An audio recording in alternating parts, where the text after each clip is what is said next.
Jules, sa mga oras na ito ay tuloy-tuloy pa rin nga yung buhos ng malakas na ulan dito sa Santo Tomas, Pampanga. At dahil dito, ang ilang residenteng ating nakausap ay tila nasanay na lang. Pero umaasa pa rin sila na kahit papano yung mababawasan yung problema nila sa baha. Ngayong may gagawing malaking detention basin ang DPWH na makatutulong sa kanilang bayan.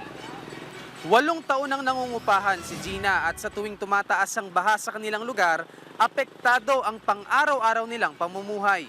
Bumili po kaming pump para makalabas po namin yung tubig. Ayun pa po yung hose ng pump. Sunod po yung CR po namin, hindi kami makasir. Siyempre, pag mag-CR, hindi bumababa yung tubig. Sana po gagawin na nila para makikita po namin na. Dekada nang nararanasan ng mga kapangpangan ang pagbaha sa Santo Tomas. Kaya naman mapapansin na matataas na ang ilang sasakyan at ang mga residente araw-araw nang nakabota. Naabutan ni Public Works Secretary Vince Dizon ang ilang residente sa lugar at kanila ring pinuntahan ang palaisdaan na gagawing malaking detention basin na makatutulong para mabawasan ang pagbaha sa bayan. Ang problema nga kasi is, for so long, yung area dito sa kung nasan tayo ngayon, halos pumapantay na sa ilog. Ito na kasi yung Abaca Draper kung makikita nyo doon. Ang kailangan lang, papagalimin natin.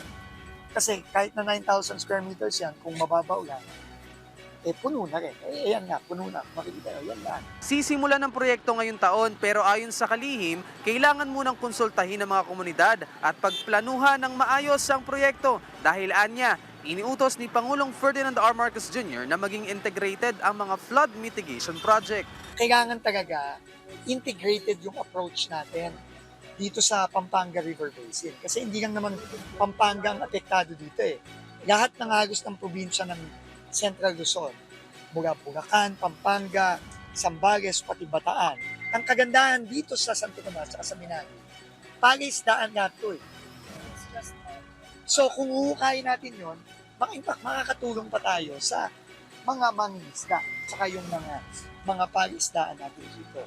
Jules, hanggang ngayon nga ay tuloy-tuloy yung ulan dito sa Santo Tomas, Pampanga. Pero si Secretary Dizon ay makikipagpulong sa Pampanga LGU at iba pang ahensya ng pamahalaan. Kasama rin ang ilang private companies para planuhin yung Integrated Flood Mitigation Master Plan na tutugon sa problema sa baha ng bayan. Samantala, Jules, dito naman sa mga oras na ito, baha pa rin sa MacArthur Highway dito sa Santo Tomas, Pampanga. Kaya naman yung mga motorista at residente ay gumagawa na lang ng paraan para makadaan dito sa kalsada. Kaya naman ingat po sa ating mga kababayan. Yan muna ang latest mula rito sa Santo Tomas, Pampanga.